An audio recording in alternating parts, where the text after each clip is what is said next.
There are moments in a life that history never records, not because they were unimportant, but because no cameras were there, no journalists, no managers hovering near the door, just a man, a room full of strangers, and the terrifying possibility of being ordinary.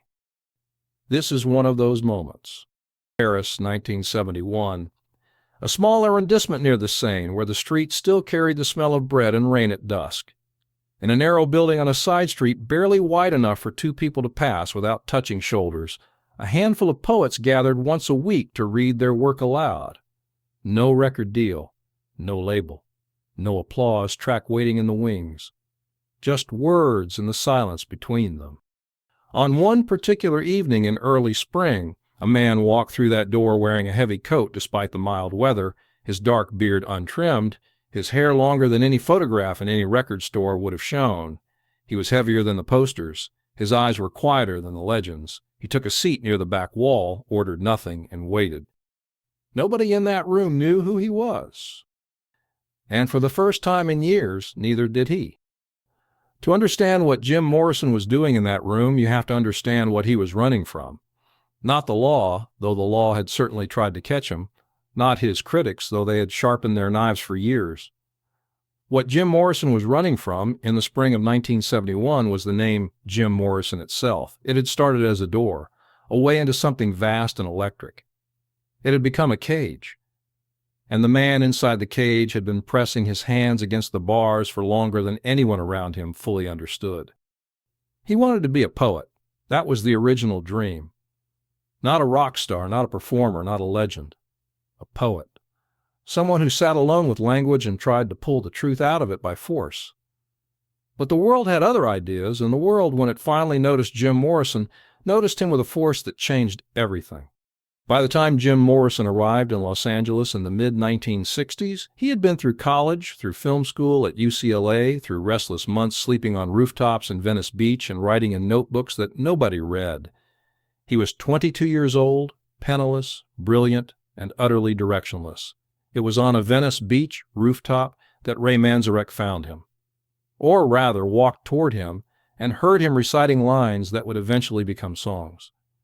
Ray was a musician, precise and classically trained. Jim was a force that needed a vessel. Ray, to his everlasting credit, understood that immediately. They formed the Doors. The name came from a William Blake line, the idea that when the doors of perception are cleansed, everything appears as it truly is, infinite. Jim Morrison did not want to perform. He wanted to cleanse. He wanted to strip the ordinary world down to its raw and howling skeleton and show it to the audience while they were too overwhelmed to look away. And for a while, he did exactly that. The first album, Light My Fire. The concerts that felt less like entertainment and more like ceremonies of some ancient religion. Jim Morrison in leather pants and no shirt, standing at the microphone like a man receiving transmissions from somewhere below the earth. His voice. Low and vast like a canyon at night, rolling over audiences who had never heard anything quite like it. He was 23 years old and famous overnight. But the real story was never only on the surface. The price of becoming Jim Morrison the icon was the slow suffocation of Jim Morrison the person, not in a single catastrophic moment, but in the accumulation of 1,000 small surrenders. The crowds got larger. The expectations calcified. Record labels wanted more songs, more hits. Everyone wanted something. Everyone reached toward him with outstretched hands. And Jim Morrison, who had grown up feeling invisible in a series of unfamiliar houses, had never been prepared for the particular weight of being seen by that many people at once. He drank. It is impossible to tell this story without acknowledging that because the drinking was not separate from the story. It had its own terrible logic. Alcohol softened the edges of a world that had started to feel unbearably sharp. It created distance between Jim Morrison the performer and whatever was left of the man underneath. In Miami in 1969, the show descended into something that looked like either a profound act of artistic deconstruction or a complete collapse of self-control. Charges were filed. The Doors were banned from venues. Jim Morrison was 26 years old and exhausted in a way that sleep could not fix. It was Pamela Corson who suggested Paris. She had loved it since their first visit. The way the city seemed indifferent to celebrity, the way a person could disappear into its streets and not be followed, not be photographed, not be turned into something they had not chosen to become. Paris had a long tradition of receiving American artists who needed to escape their own mythology. Hemingway had done it. Baldwin had done it. Morrison, who had read both men with the intensity of a student who suspects a book might save his life, understood the logic perfectly. He told Ray Manzarek in one of the last long conversations before leaving Los Angeles that he needed to find out whether he was still a poet underneath everything that had been built on top of that word. Ray had looked at him carefully, the way people look at someone they love when they are not sure whether to say the true thing or the kind thing, and then said, "Go. Just go." Jim and Pamela arrived in Paris in March of 1971. Jim was 27 years old, softer around the edges, less like the icon on the posters and more like an ordinary man who had been carrying something heavy for a very long time and had finally set it down somewhere and was not sure yet how to walk without its weight. He let his beard grow. He bought notebooks. Good ones, the kind with thick paper that could handle ink without bleeding through. He walked the streets of Paris at hours when sensible people were asleep, exploring the city's quieter geometries, letting his mind move without direction or expectation. He was not performing. He was not recording. He was just a man with a notebook, standing on a bridge over the Seine at 2 a.m. watching the water move. It was Pamela who first noticed the flyer, taped to a wooden post outside a boulangerie on a narrow street in the 6th arrondissement. The Latin Quarter, where students and artists had been arguing about language and meaning for centuries. Small print, slightly crooked, produced on a typewriter and reproduced badly. It announced a weekly poetry gathering. Wednesday evenings. Bring your work or come to listen. All languages welcome. No admission required. Jim read it twice. Then he pulled it off the post carefully and folded it into his coat pocket. He didn't tell Pamela he was going. The following Wednesday, he walked alone through the Paris evening. The streets were quieter than Los Angeles had ever been. Paris carried its noise differently, absorbed it into stone rather than amplifying it into concrete. His boots were loud on the wet pavement. He found the building on the third try, a narrow door between a wine shop and a place that sold second-hand maps. Inside, a single room, perhaps 20 chairs arranged in an irregular semicircle. A bare bulb overhead that cast everything in yellow-amber light that made the whole scene look like something from 50 years ago. A handful of people already seated. Young students, an older man with a gray beard and paint on his fingers, a woman in her 40s sorting through handwritten pages in her lap. Nobody looked up when Jim Morrison walked in. He sat at the back. He poured himself a coffee and held it with both hands because the room was colder than the street. He had brought a notebook but had not decided yet whether he would open it. The reading began. A young Algerian student read a poem in French about his grandmother's hands. A German woman, speaking in careful English, read about the smell of a train station in Cologne that no longer existed.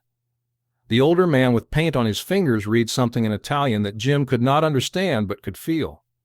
Something about loss, about the specific silence that follows a person who has left a room for the last time. Jim Morrison sat in the back and listened. He had not listened like this in years, not without calculation, not without awareness of how he appeared to others, not without the constant background noise of being watched and measured and evaluated. Here there was none of that. Here he was simply a man with a coffee cup in a room full of people paying careful attention to language. Something in him, which had been clenched for a very long time, began to loosen. When the moderator, a thin Frenchman named Etienne, who wore the same fraying cardigan every week, asked if anyone else had something to share, the room went briefly quiet. Jim felt the notebook in his lap, the particular weight of words written in private and never spoken aloud. He had not read his own work in any context that felt honest in years. The concerts had become something else. Rituals, performances, provocations. The poems he read from the stage were already transformed by the stage, already performing rather than simply existing. He had forgotten what it felt like to read without armor. He opened the notebook. His handwriting was messier than it used to be. But the words were still there, accumulating in notebooks that nobody but Pamela ever read, pressing against the inside of his skull even when the rest of him was falling apart. He read slowly, in English, which Etienne would occasionally translate a phrase of for the others. He read a poem about watching the ocean at night from a distance, so great that the ocean itself became a sound rather than a sight. A constant low frequency beneath everything, the baseline of existence. He read another about his father, about the particular silence of a man who has achieved everything the world considers success and still seems to be standing at the edge of something he cannot name. When he finished, the room was quiet. The woman with the handwritten pages looked at him with an expression he had not seen in a very long time. Not the stunned look of someone confronting a celebrity, but the simpler, cleaner expression of someone who has heard something true. She said, in English, "The ocean one. How long have you been carrying that?" Jim looked at her. He said, "I don't know. Maybe always." She nodded. It was not a performance. It was not a transaction. It was simply two people in a cold room acknowledging that language sometimes catches what ordinary life lets fall through. Nobody asked his name. Nobody recognized him. He was not Jim Morrison, the rock star, the lizard king, the leather-clad provocateur, whose face had been on magazine covers and whose name had been screamed by 100,000 people in stadiums across America. He was just a man who wrote things down and sometimes read them aloud. He came back the following Wednesday, and the one after that.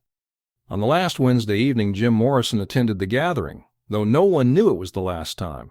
Something shifted. He arrived early before Etienne had finished setting up the chairs and helped arrange them. That night, he read a sequence of fragments about a boy watching the road from a car window, trying to understand why everywhere felt temporary, that nothing stays, that every face you love will eventually be replaced by distance, that the only honest response is not to hold tighter, but to pay more attention while it is still here. The room was very still when he finished. Etienne did not translate. The quality of the silence was its own kind of language. The woman who had asked about the ocean poem was crying.